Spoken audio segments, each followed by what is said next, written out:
ఓం నమః శివాయ. ఓం నమో నారాయణాయ. కర్మ నివారణ నరదృష్టి నివారణ కాళభైరవాయ నమో నమః. ఓం కాళకాలాయ విద్మహే కాళాతీతాయ ధీమహి తన్నో నరదృష్టి నివారణ కాళభైరవ ప్రచోదయాత్. హరి ఓం. మా ఛానల్కి స్వాగతం.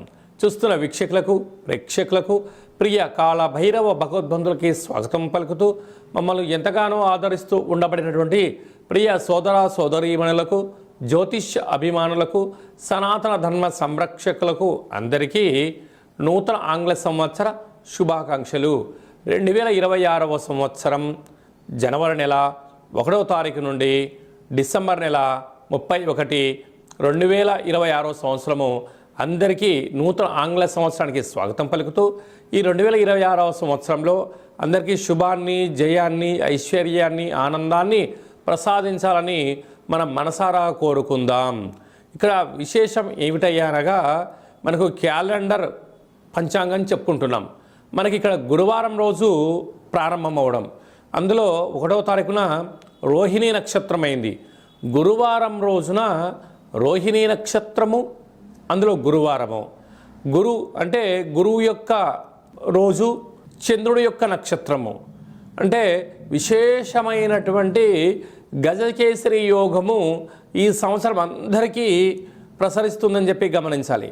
అలాగనే మనకు ఉగాది పండగ శ్రీ పరాభవనామ సంవత్సరము కూడా గురువారం ప్రారంభమవుతుంది. ఇది చాలా విశేషంగా గమనించగలగాలి. కనుక ఈ సంవత్సరము విద్యార్థులకు, ఉద్యోగస్తులకు, వ్యాపారస్తులకు, నూతనమైనటువంటి అత్యంత ఆధునిక టెక్నాలజీని నేర్చుకునేటువంటి వారందరికీ, వ్యవసాయ సోదరీమణులకు అందరికీ సువర్ణపు యుగంగా భావించగలగాలి.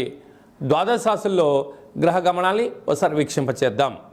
మిథున రాశిలో దేవగురు బృహస్పతి సంచార స్థితి, సింహరాశిలో కేతు సంచార స్థితి, ధనుసు రాశిలో చతుర్గ్రహ కూటమి రవి, కుజ, బుధ, శుక్ర సంచార స్థితి, కుంభరాశిలో రాహు సంచార స్థితి, మీనరాశిలో శని భగవానుని సంచార స్థితితో ద్వాదశ రాశుల్లో గ్రహ గమనాలు ఈ విధంగా ఉన్నాయి. తులారాశి వారికి ఒకవైపు 6వ స్థానంలో శని భగవానుడు సంచారం చేయు కాల సమయంలో నూతన ఆంగ్ల సంవత్సరం నుండి మరియు ఉగాది పండగ నుంచి ఆదాయ వ్యయాలు ఎలా ఉన్నాయో ఒకసారి తెలుసుకుందాం. వీరి యొక్క ఆదాయం 5, వ్యయం 14.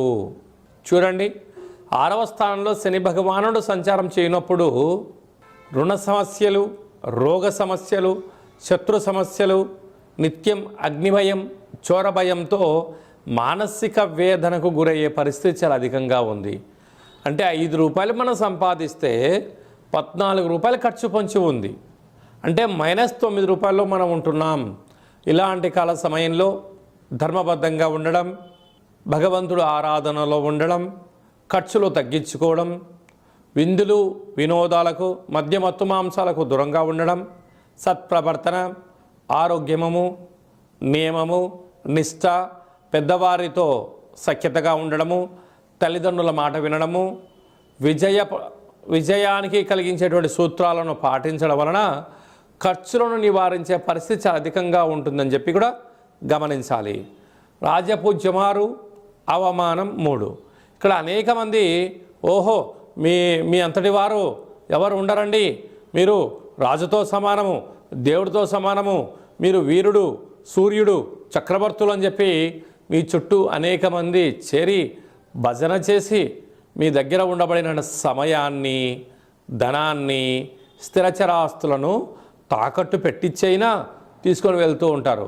కనుక ఇలాంటి కాల సమయంలో మౌనం, ధ్యానం, సత్ప్రవర్తన అవసరం. ఇలాంటి కాల సమయంలో ప్రతి శుక్రవారం పూట వెంకటేశ్వర స్వామివారికి తులసిమాలను సమర్పించడం, ప్రతి శనివారం రోజున ఉపవాస దీక్షలో ఉండడం, సాఫ్ట్వేర్ ఉద్యోగస్తులు, హార్డ్వేర్ ఉద్యోగస్తులు, వ్యవసాయ సోదరీమణులు, గృహ భవన నిర్మాణ కార్యక్రమం చేసేటువంటి వారు సంపూర్ణమైనటువంటి అనాలోచనంగా ఉండకుండా నిత్యము అప్రమత్తత చాలా అవసరం అని చెప్పి గమనించాలి.